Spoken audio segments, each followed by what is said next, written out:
Kenapa sih harus agreement dengan stakeholder itu harus diperjelas? Karena selama ini yang kita lakukan itu adalah agreementnya itu hanya banyak berupa kesepakatan tidak tertulis. Ini yang sudah mulai harus kita tertibkan teman-teman sekalian.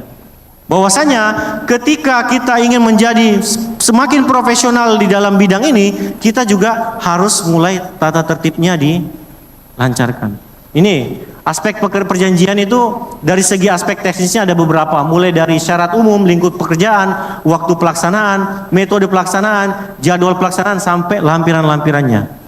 Kemudian dari segi aspek hukum, ini mulai dari pemutusan kontraknya bagaimana, pemberhentian sementara pekerjaannya seperti apa, bahkan ketika ada ganti rugi seperti apa, itu disampaikan, dituangkan dalam perjanjian. Semakin detail, semakin bagus.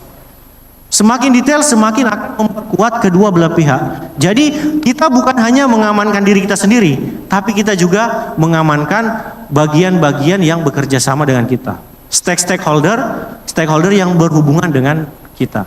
Sehingga standarisasi dari segi legalitas dan perizinan ketika kita ingin naik kelas dari 1.0 ke 2.0, itu yang pertama adalah sudah saatnya kita memiliki perusahaan.